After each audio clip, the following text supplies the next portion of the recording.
આજે આપણે અહીંયા મહાદેવભાઈની વાડી આવ્યા છીએ.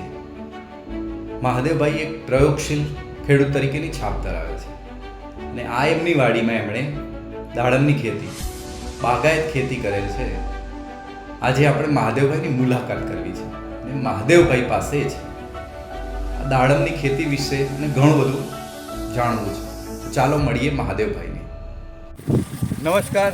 આજે આપણે વરમોર પ્રાથમિક શાળાની અંદર એક પ્રોગ્રામ ચાલુ છે જેનું નામ છે પ્રી વોકેશનલ એજ્યુકેશન અંતર્ગત આપણે 10 બેગલેસ ડેઝ, જેની અંદર 10 દિવસ શાળામાં એવા આપણે ઉજવીએ છીએ જેમાં શાળામાં વિદ્યાર્થીનું દફતર લાવવાનું નથી હોતું અને એ દિવસો દરમિયાન, એ 10 દિવસ દરમિયાન એવી કોઈ વ્યાવસાયિક જે એકમો છે એવા એકમોની આપણે મુલાકાત લેવરાઈએ છીએ. તો આજે વરમોરમાં આપણે મહાદેવભાઈની વાડી જે છે તો ત્યાં મુલાકાતે આવ્યા. વાડીમાં એમણે બાગાયત ખેતી જેને કહેવાય, જે ભવિષ્યમાં પણ આપણે મોટા થઈને જ્યારે વ્યવસાયનો વિચાર કરીએ ત્યારે ખેતીવાડી પણ એક મુખ્ય વ્યવસાય હોય તો ખેતીવાડીના વ્યવસાયમાં આપણે ઘણી બધી ખેતી થતી હોય, એમાં એક બાગાયત ખેતી થાય છે. તો આપણા વરમોર ગામના જ અમારા મહાદેવભાઈ છે અને એમની વાડી આવ્યા છે. એમને ખેતીમાં દાડમની ખેતી કરે છે તો આપણે એમની પાસેથી થોડી માહિતી મેળવીશું. તો મહાદેવભાઈ, તમને અમે વિદ્યાર્થીઓ અમારી શાળાના વરમોરના આવ્યા છે તો એ લોકો તો જોકે પરિચિત છે, ગામમાં રહે છે, આજુબાજુમાં એમના માતા પિતા પણ ખેતીના વ્યવસાય સાથે જોડાયેલા છે, પણ છતાં અમે ઘણી બધી વસ્તુ એવી છે અમારાથી પણ અજાણ હોય તો આજે તમારી વાડી અમે મુલાકાતે આવ્યા. તો આજે દાડમની ખેતી કરીએ તો એના વિશે થોડી માહિતી આપશો. તો દાડમની ખેતી કરવી હોય તો શરૂઆત અથવા તો એની વાવેતરથી માંડી કેવી રીતે આપણે કરીએ છીએ અને કેવી રીતે વેચાણ થાય અથવા કેવી રીતે તમે એનો પાક લ્યો છો એની માહિતી થોડી આપશો. સૌથી પહેલાં તો દાડમ લગાવવા માટે 2 બાય 2ના ખાડા કરવા પડે. ખાડા કરીને અંદર સેન્દ્રિય ખાતર, છાણિયું ખાતર એ ભરવું પડે. પછી દાડમને રોપ લાગે. રોપ લગાવ્યા પછી એની જે ટ્રીટમેન્ટ આગળ આવતી હોય, 2 હાર વચ્ચે 14 ફૂટનું અંતર, 14 ફૂટ, અને આમ એક સિંગલ હાર વચ્ચે 10 ફૂટનું અંતર. એ 2 છોડ વચ્ચે 10 ફૂટ, 2 છોડ વચ્ચે 10 ફૂટનું અંતર, અને 2 હાર વચ્ચે 14 ફૂટ. અને ખાડાની ઊંડાઈ કેટલી? ખાડાની ઊંડાઈ 2 ફૂટ. 2 ફૂટ. બરાબર. એટલે છાણિયું ખાતર ભરવાનું, બીજું સેન્દ્રિય ખાતર જે અંદર આવવાનું. પછી દાડમનો રોપ લાગે, 1 હાથ વ્યાસનો હાઈટ હોય 6 થી 8 ઇંચ. પછી જે ટ્રીટમેન્ટ આવતી ટ્રીટમેન્ટ કરી નાખવાનું. અને રોપને એવું આપણે ક્યાંથી લાવીએ છીએ? રોપ આપણે નાસિકથી લાવીએ છીએ. અહીંયા સ્થાનિકમાં, અહીંયા નજીકમાં ક્યાંય આપણે એનું ઉપલબ્ધ નથી હોતું. નાસિકથી. અને જાતિ કોઈ હોય છે આની રોપની? કઈ નામ કેવું કંઈ? ભગવા સિંદૂરી જાતિ. ભગવા સિંદૂરી જાતિના રોપા છે. સરસ. તો એના સિવાય બી બીજા આવતા હશે આમાં દાડમ? જૈનના ટીસ્યુ કલ્ચર આવે. બરાબર. જો આ બાગાયત ખેતી વિશે વાત કરીએ છીએ તો વાવીએ, દાડમ વાવીએ, પણ દાડમમાં પણ જો એમણે કીધું ને કે અલગ અલગ જાતિ હોય છે. તો અહીંયા ભગવા કેસરી, શું નામ કીધું? સિંદૂરી. ભગવા સિંદૂરી નામની જાતિ છે આ દાડમની. એટલે જે પણ જાત વાવીએ એ પ્રમાણે એની દાડમ આવતી હોય. એટલે એ પણ લાયા છે ક્યાંથી? એ સાંભળ્યું તમે બધાએ? ક્યાંથી લાયા ભાઈ? આ રોપા આપણે છેક નાસિકથી લાયેલા છે. એટલે કે રોપા પાછળ કેટલો ખર્ચો થાય? 30 રૂપિયાનો આવે. લગાવવાનો બીજું 50 રૂપિયા ખર્ચો થાય. એ લગાવવા માટે પણ ખાતર એમના સાથે એ માણસો જ લગાવી આપે એમના? આપણે લગાવવા. એટલે એક રોપો લગાવવા પાછળ, એટલે આ રોકાણ છે આપણું. કોઈ પણ ધંધો કરીએ તો એના પાછળ મૂડી તો રાખવી પડે ને. તો ખેતી કરીએ છીએ તો એ પણ આ રીતે થતી હોય ત્યારે એના પાછળ રોપો લાયા, મજૂરી ચૂકવી, એ બધાનું પણ ખર્ચો થતો હોય. તો એક રોપા પાછળ 50 રૂપિયા ખર્ચો થાય. તો અહીંયા કેટલા રોપા લગાવ્યા છે આપણે? 5000 રોપા. તો આપણું ગણિત પણ આવે ને ત્યાં.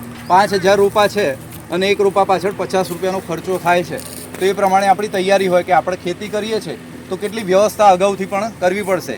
પછી બીજું પાણીની વ્યવસ્થા હોવી જોઈએ. તો પાણી આપણે પોતાનો જ બોર છે મહાદેવભાઈને એમને, તો પાણીની વ્યવસ્થા છે ને એમાં પાણી પિયત કેવી રીતે પાઈએ છીએ? Drip irrigation. આપણે બધા ડ્રીપ વિશે જાણો છો? બધા ડ્રીપની ખબર છે ભાઈ? હા, ટપક પદ્ધતિ. ટપક પદ્ધતિ માટે જો આ પાઇપો બધી મૂકેલી છે ને ત્યાં બધી, એ પાઇપોનું આખું નેટવર્ક મૂકેલું હોય ખેતરમાં, છોડ પાસે ત્યાં પાણી ટપક્યા કરે સતત, એવી વ્યવસ્થા હોય તો એને ટપક પદ્ધતિ કહેવાય. એટલે સિંચાઈની પણ અલગ અલગ પદ્ધતિઓ છે ને.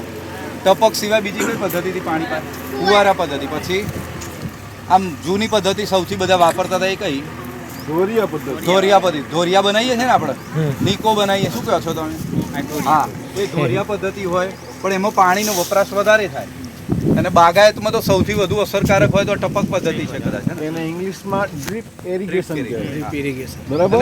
ખેતી કરીએ છીએ તો ડ્રીપ કરીએ ને તો ડ્રીપને એવું કરવા પાછી સરકારને સહાય પણ ક્યાંક મળતી હોય. બરાબર. એટલે આ બધી વસ્તુ આપણે આજે આવ્યા હોય તો જાણવું જોઈએ. વાવેતર થયું એ વાત થઈ. હવે વાવેતર થયા પછી એના કેટલા વર્ષે એને પાક લાગવાનું શરૂ થાય તો પાક લઈ શકાય? વાવેતર થયા પછી 2.5 વર્ષે 2.5 વર્ષ 30 મહિના. સુધી ઉત્પાદન ચાલુ થાય. એટલે આ જે જાત છે એમ જ આ રીતે અલગ અલગ જાતમાં અલગ અલગ બધાય પીરિયડ બધાય same જ. બધા આમ 30 મહિને શરૂ થાય. તો જો વાવેતર થયું તો તમારે 2-2.5 વર્ષ એટલે 2.5 વર્ષ 30 મહિનાનો સમયગાળો ત્યાં સુધી તમને કોઈ વળતર મળવાનું નથી. તો 2.5 વર્ષ પછી તમારે આવક શરૂ થાય. એકાદ અને- વર્ષ હા. આંતરપાક લઈ શકાય. આંતરપાક લઈ અને શકાય વચ્ચે જે પહેલા. જગ્યા છે એમાં આ બાગાયત ખેતીનો ફાયદો એ પણ છે હા. કે વચ્ચે બીજી ખેતી પણ કરી શકાય. આંતરપાક કહેવાય એને, સાહેબે કીધું જો. અને બીજું કે વર્ષમાં આ જે ખેતી છે કયો મહિનો સાહેબ આપણે મહાદેવભાઈ? આપણે જૂનમાં એને લેવાનો આવે ફાલ અને પાક નવેમ્બર ડિસેમ્બર નવેમ્બર ડિસેમ્બરમાં ઉત્પાદન આવે. ઉત્પાદન આવે એટલે એ વખતે 6 આપણે મહિના એને લાગે. વીણવાનું થાય. પછી એને સાચવણી ને એવું માવજત કરવી પડતી આખું વર્ષ દરમિયાન. સ્પ્રે આવતો હોય કરવાનો. સ્પ્રે ને એવું મારવાનું, દવાઓ ખાતરો છાંટતા હોય બધું બરાબર. લગભગ તો આપણે છાણિયું ખાતર ને એવું વધારે વપરાશ આમાં બાગાયત ખેતીમાં. અને આના ઉત્પાદન લીધા પછી એનું પેકિંગ ને એવું અહીંયા તમે જ કરાવો છો?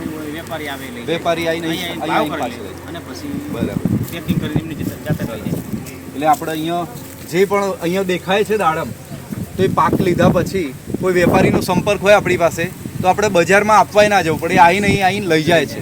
એટલે આ સરસ મજાની આ ખેતીનો કોન્સેપ્ટ છે. અને આપણા ગામમાં વરમોરમાં લગભગ કેટલી ખેતી આ દાડમની અંદાજિત 150 વીઘા જેવી દાડમની ખેતી ખરી. તો સરસ મજાનું આપણે આજની આ મુલાકાત દરમિયાન જો બાગાયત ખેતી વિશે જાણીએ, સિંચાઈની પદ્ધતિઓ, પછી બાગાયત ખેતીમાં અહીંયા દાડમ વાવી છે એવી આપણા ગામમાં બીજી કોઈ ખેતી સામાન્ય પાકો કયા લેવાય છે? સામાન્ય તો તુવેર, કપાસ. જોયું મિત્રો, મહાદેવભાઈની મળીને આજના દિવસે આપણે ઘણું બધું જાણ્યું.